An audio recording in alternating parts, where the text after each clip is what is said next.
cold wind swept across the dusty plains of what remained of Alviera, a once thriving planet reduced to barren stone and swirling red dust. In the pale light of its dying sun, a robed figure bent over an ancient pillar, etched with symbols so old that most modern scholars had dismissed them as myth. That figure was Dr. Aurelia Carter, Earth's foremost xenoarchaeologist. Following a rumor that had circulated in quiet academic circles for decades, whispers of a prophecy so dangerous that it had led entire civilizations to conspire in secret. Aurelia's specialized scanning device beeped irregularly, tracking faint energy resonances in the inscriptions. She brushed her fingertips across the grooves, feeling the weight of eons compressed into them. As she translated the spindly script, her breath caught in her throat. Words appeared with unnerving clarity. When the small ones of Earth find their voice among starlight, their cry shall reshape the galaxy. These lines, repeated in multiple dialects, formed a mosaic of ominous predictions. According to the inscriptions, humanity was destined not just to join the interstellar community, but to rise to a place of undeniable prominence. Word of the texts on Alviera reached far beyond Aurelia's immediate circle. The Tresians, known across the galaxy for their long memories and intricate intelligence networks, were the first to react. Their elders, having studied fragments of this prophecy for generations, recognized the final piece had been found. Ambassador Thori, an old Tresian with a single twisted horn and a voice reminiscent of wind whistling through a narrow canyon, stood before his high council. Trembled. The Tresians had encountered humans centuries ago, but had judged them as mere infants dabbling with faster-than-light travel and frontier colonies. Yet Thori could not deny the cold truth. The texts were complete, and the stirring threat of humankind's inevitable ascension was close at hand. While the Tresians believed in balance, they also believed in preserving their own influence, and so urgent messages were dispatched to neighboring civilizations, from the reptilian Zalkar to the shape-shifting Arim. The galaxy had to unite now, before prophecy became unstoppable fact. On Earth, no one was aware of the alarm bells ringing across star systems. Humanity was too busy. Recent leaps in quantum engineering had finally cracked the secrets of stable subspace corridors, reducing interstellar travel times to mere days for mere routes. Commercial ventures blossomed, and the idea of living off-world became a typical aspiration. Dr. Carter, fresh off her Alviera discovery, found herself invited to a meeting with Earth's fledgling interstellar diplomatic office. She presented her digital rubbings, her translations, and her theories before a select group of officials, including the newly elected president of the Terran Confederation, Leonide Finterra. The men and women gathered around that circular steel table were not known for superstition.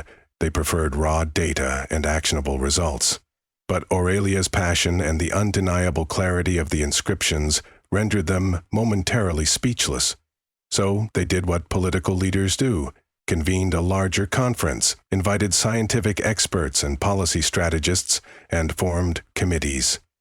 The word prophecy appeared in hush-hush corridors, never in official memos, but it still spread. Fear mingled with hope. Some saw it as a sign that humanity was meant for greatness. Others thought it was a trap designed to lull them into a false sense of supremacy. Unbeknownst to Earth, its short history of skirmishes and alliances with alien species had already laid the foundation for what was coming. Though humans had proven adaptable and daring, they lacked the centuries of galactic politicking that older races possessed. A quiet wave of espionage befell human outposts, orchestrated by the secretive Tresian network. Patrol ships found themselves shadowed by unmarked vessels at the edges of star systems. In neutral trade hubs, like the Shora station, humans noticed they were being discreetly questioned by other travelers. How many warships does Earth have? Is it true you've discovered advanced subspace weaponry? Rumors flew faster than any starship.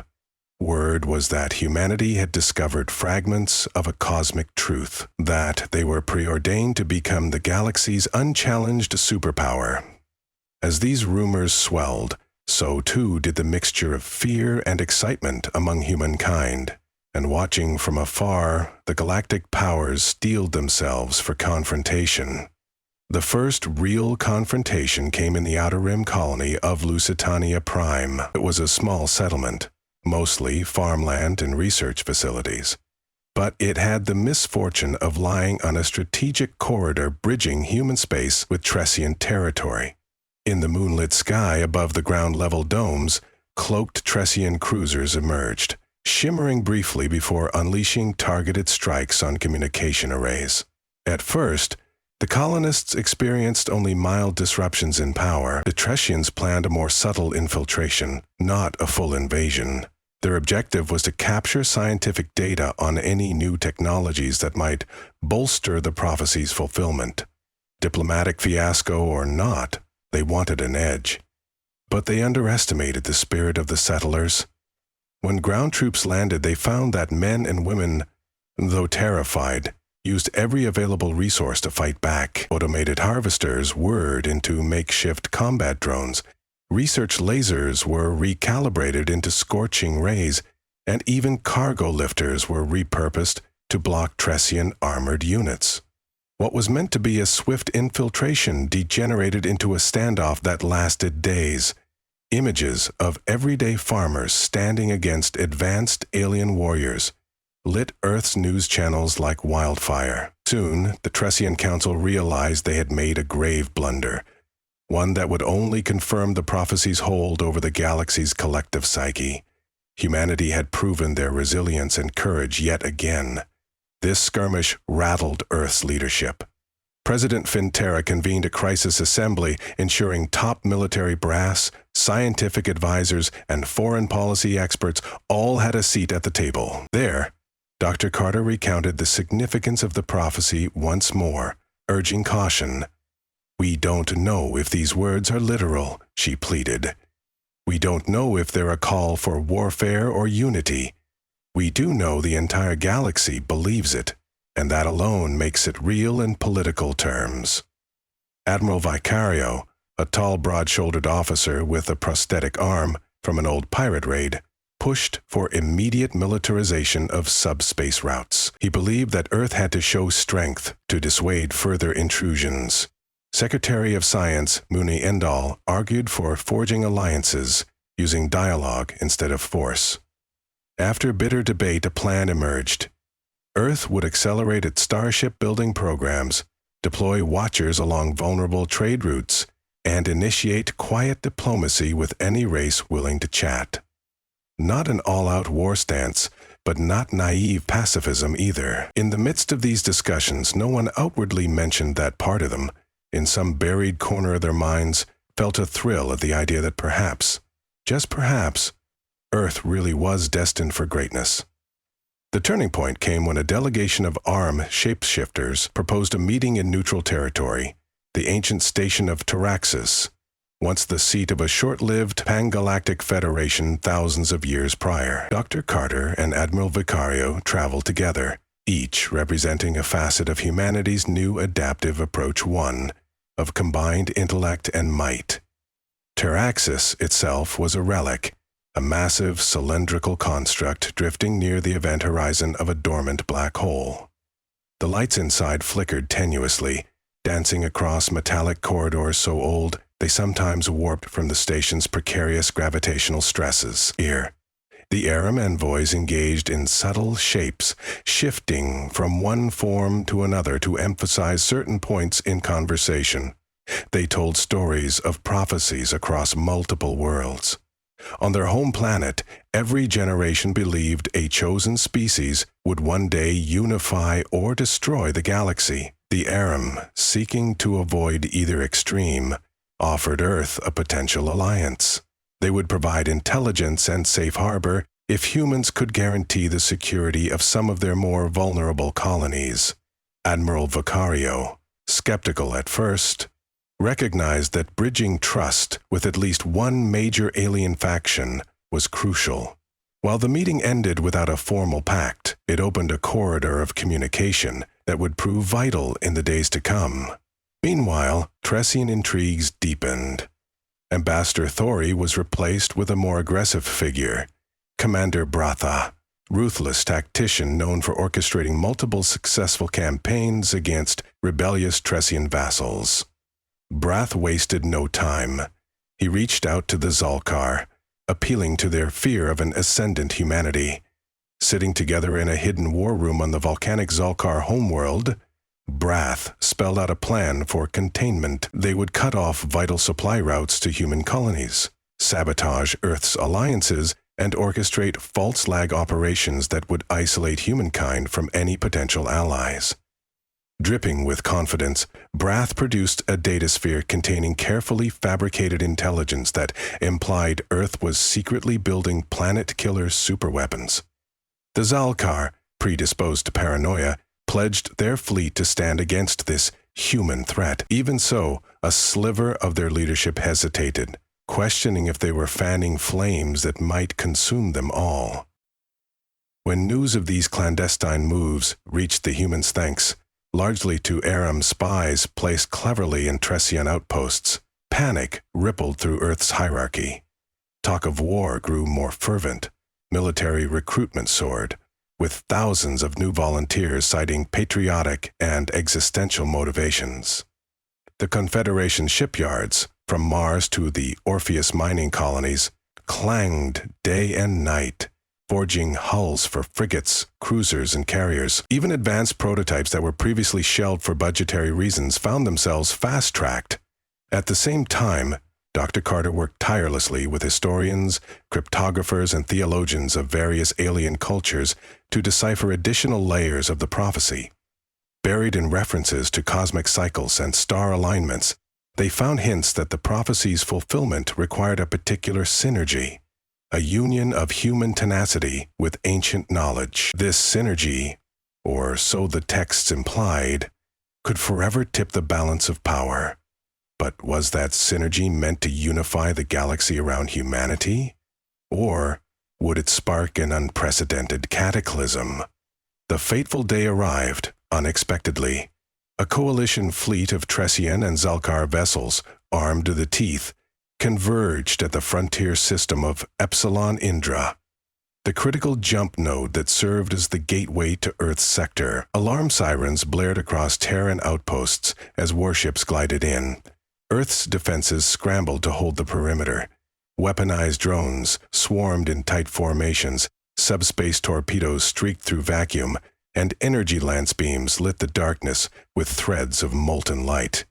Veteran Tressian tacticians orchestrated pincer maneuvers, flanking human cruisers and bombing essential outposts. In response, Admiral Vicario, commanding the newly christened flagship Endeavor, deployed Earth's advanced tactics, waveguides that could redirect enemy fire, quantum entanglement fields that allowed for near-instant repositioning of smaller craft. It was a test of brute force versus ingenuity, and for hours, the tide was uncertain. Hulls shattered under relentless bombardment.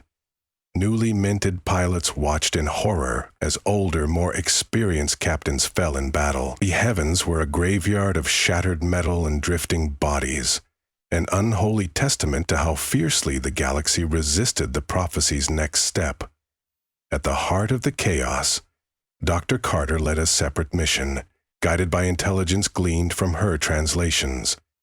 She and a team of specialists boarded a small corvette, specially outfitted with stealth technology. Their target was the Star Relic Temple, orbiting one of Epsilon Indra's gas giants, a site rumored to contain the final key to the prophecy. If they could find and activate that hidden cosmic engine, so the text suggested, humanity might claim the ununifying spark that so many feared. Surrounded by swirling clouds of ammonia and hydrogen, Dr. Carter's corvette docked within the temple's scaffolding. The structure inside was mesmerizing. Columns of white marble-like stone, etched with unfamiliar star charts, and an altar lined with runic orbs that glowed in drifting patterns. The uncertain hush pressed down on them. Every step echoed across sacred halls rarely disturbed in living memory. Energy readings spiked as they approached the central dais, where an obelisk pulsed with ethereal light. Carter, trembling, placed her hand on its surface. The obelisk shimmered, releasing a silent rush of force that flickered through her mind. She saw glimpses of stars being born and dying, civilizations rising and crumbling, universal truths laced with cosmic cycles. She felt the abiding presence of watchers from eons past, as though they had long awaited this day. Far above, the raging battle stumbled into a lull. The obelisk's activation unleashed a wave of luminous energy that rippled through the battlefield, crashing over ships on both sides. For brief moments, every being touched by it experienced something extraordinary, a sense of connection, a fleeting realization of cosmic unity. Some Tresian captains wavered at their controls, tears welling in their eyes as they glimpsed the possibility of coexistence instead of endless conflict. Even the Zalkar, in the midst of their furious assault, trembled, their reptilian hearts thrumming with primal confusion. On the human vessels, exclamations of awe and relief replaced the harsh bark of orders.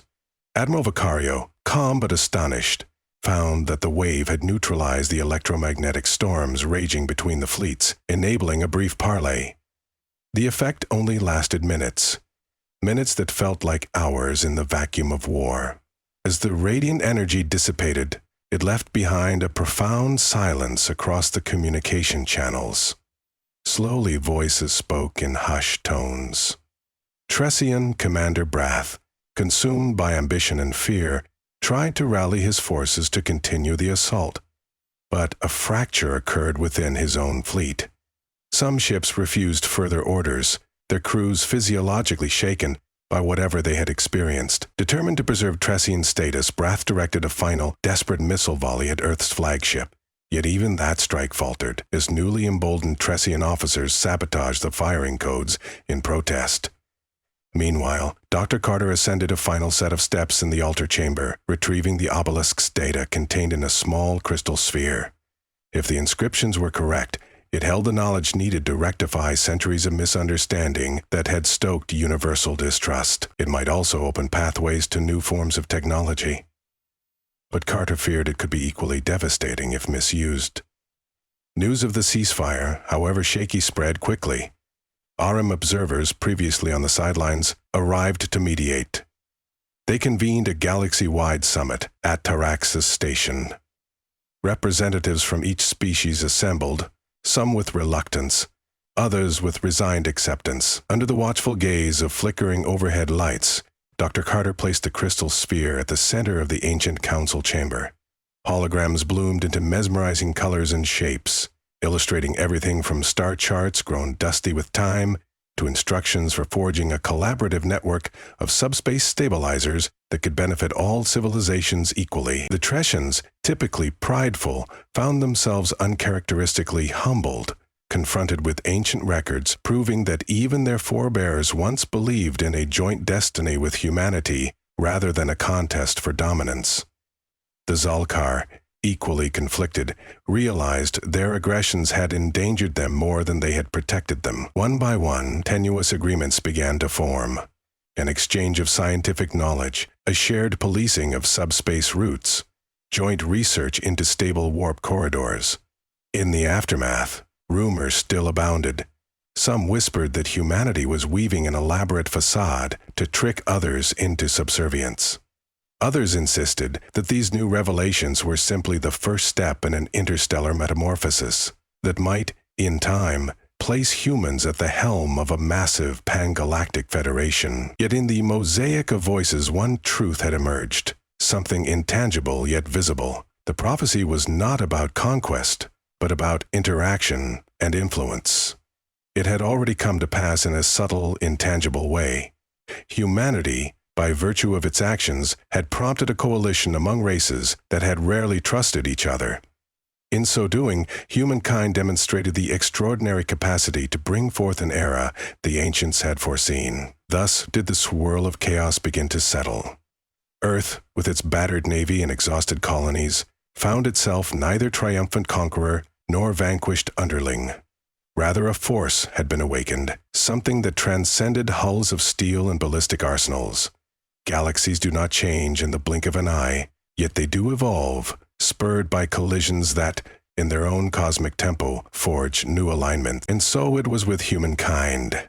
The ephemeral wave from the obelisk had revealed a universal truth, that all sentient life, from the cunning Tresians to the adaptable Arim to the fierce Zalkar, were pieces of a shared story. Each lived under the same cosmic watch, bound by deeper laws than they realized. In that fleeting unison, all had tasted a destiny beyond war and pride. Dr. Carter, back on Earth, devoted the next years to studying the crystal's data with painstaking care. She and her research teams found techniques for improved terraforming, more efficient starship drives, and radical new forms of wave-based encryption that might one day unify communication across star systems. She traveled widely, forging alliances that once seemed impossible. Her name became synonymous with cosmic scholarship, yet she held close a private humility, aware that the prophecy was not an endorsement of human superiority, but a reflection of a galactic longing for balance.